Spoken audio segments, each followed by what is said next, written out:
Assalamualaikum to our doctor. Today, me, Siti NAZIRAH and my friend SYAZA ATHIRAH will present our infographic about solid waste management plan for small community.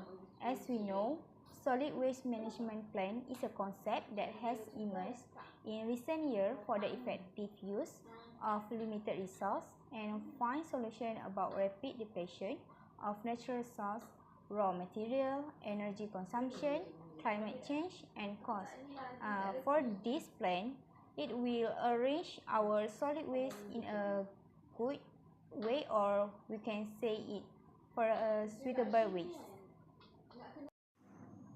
Firstly, waste collection is a fundamental element of a municipal solid waste management system.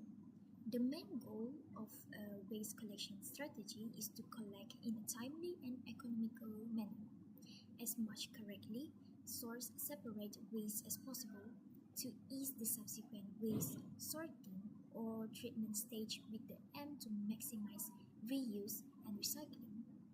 Waste authorities designed and implement waste collection strategies that depend on the characteristics of the collection zone, such as population density, types of buildings, and public acceptability of different collection methods. A typical waste collection strategy implemented by front-runner waste authorities would include frequent door-to-door separate collections of food waste, for example weekly or more often, depending on the climate and season.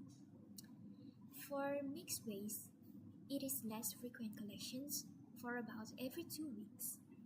And next, door-to-door collections of recyclables such as paper, cardboard, cans, plastic, and glass.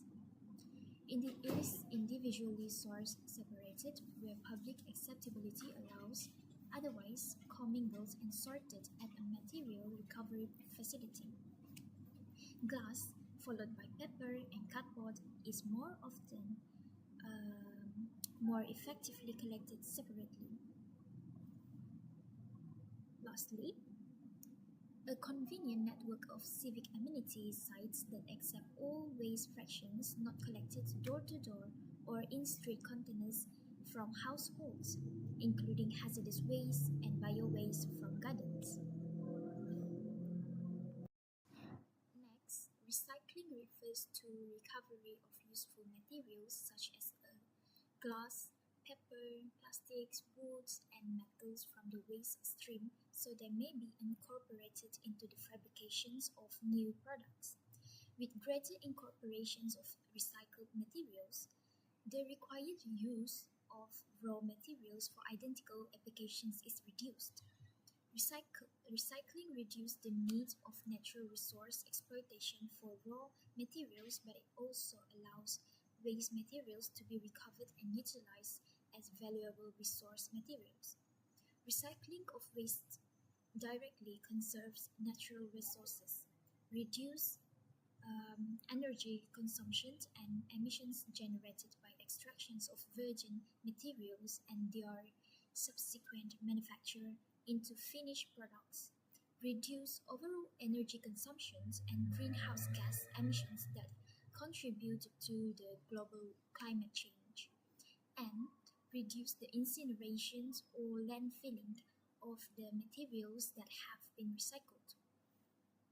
Moreover, recycling creates several economic benefits, including the potential to create job markets and drive growth. Green plant-based waste are often recovered and immediately reused for mulch or fertilizer applications. Many industries also recover various byproducts or refined and regenerate solvents for reuse. For example, include copper and nickel recovery from metal finishing processes, the recovery of oils, fats, and plasticizers by solvent extraction from filter media such as activated carbon and clays, and acid recovery by spray roasting, ion exchange, or crystallization. Further, a range of used food-based oils are being recovered and utilized in biodiesel applications. Next is about disposal. For disposal, waste degradation not only produces useful solid end products such as compost, but degradation byproducts can also be used as a beneficial energy source. So, alternatively, waste can be directly incinerated to produce energy. Incineration consists of waste combustions at very high temperatures to produce electrical energy. There are pros of incineration, which is the incinerated waste is turned into energy and the volume of waste is reduced. However, the fly ash has high levels of toxic chemicals, including dioxin, cadmium, and lead, plus the initial cost is very high for this incineration. That's all. The next strategy is community education. First, we can do awareness program.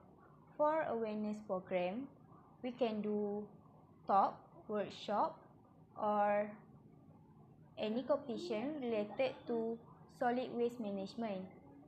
For this kind of thing, we can use social media, poster, or newspaper to give guidance or to let the people know about the importance of solid waste management. The second one is training for small community. We can appoint a community committee to monitor how people manage their solid waste. This can evaluate the effectiveness of this plan. For example, we can see how the people recycle the solid waste at their home. The committee also can schedule inspection for the small community. The next one is, will this plan promote sustainability? Yes, it will promote sustainability, especially for environmental sustainability. First, it will protect the environment by preventing pollution and reduce climate change due to human activities. For example, overburning. Other than that is reduce the waste generation by reuse and recycle the waste. Community education will raising awareness among the community. By doing that, the community will know the effect of solid waste to themselves, environment, and for their future. The community will change their lifestyle by reduce food waste and use reusable bag for shopping. The plan also comply with the environment regulation. First, it comply with EQA, which is Environmental Quality Act 1974. It is in section 29A, prohibited on open burning. There are no open burning because EQA prohibited it. It is also data and report for the solid waste management. The second one is, it is also comply with Environmental Quality License Regulation 1977. The waste management facility like incinerator site are licensed. The process will follow all the given instructions. There are the references that we use to complete our infographic about solid waste management plan, and I think that's all from us. Thank you.